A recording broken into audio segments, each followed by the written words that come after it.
আলহামদুলিল্লাহ, সমস্ত প্রশংসা আল্লাহ সুবহানাহু ওয়া তাআলার জন্য, যিনি আমাদের জীবনকে তার অসীম হিকমা ও রহমতের ছায়ায় ঢেকে রেখেছেন।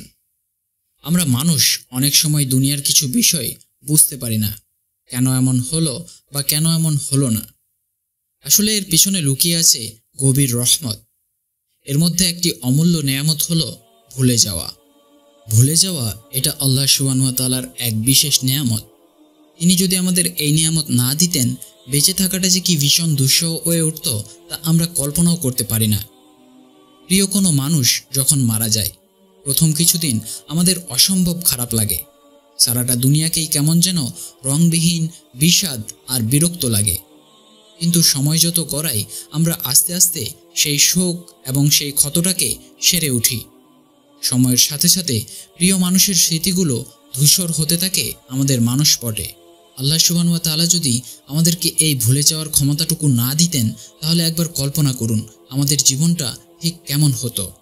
শুধু একবার চিন্তা করুন, আপনার মা যেদিন মারা যায় সেদিন আপনার যে কষ্ট অনুভব হয়েছিল, এবং 5 বছর পরও যদি আপনার সেই কষ্টটাই থাকে, তাহলে আদৌ কি আপনি বেঁচে থাকতে পারবেন?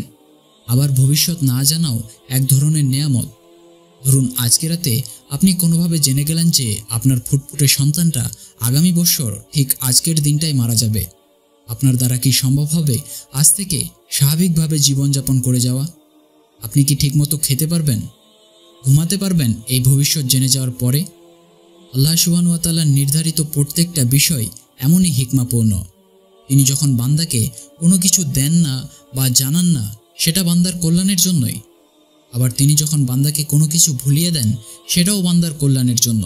প্রিয় ভাই এবং বোনেরা, আল্লাহ সুবহানাহু ওয়া তাআলা আমাদের জন্য যা নির্ধারণ করেন তাতে সবসময় আমাদের জন্য কল্যাণই থাকে। আমরা অনেক সময় বুঝি না, কিন্তু আল্লাহ সুবহানাহু ওয়া তাআলা আমাদের জন্য যেটা সহজ এবং উপকারী সেটাই বেছে দেন। তাই আমাদের উচিত হবে আল্লাহ সুবহানাহু ওয়া তাআলার হিকমা এবং তার ওপর ভরসা রাখা, তার নেয়ামতের জন্য শুকরিয়া আদায় করা এবং সর্বদা দোয়া করা যেন তিনি আমাদের এই জীবনটাকে তার রহমত এবং হিকমতের আলোয় পরিচালিত করেন।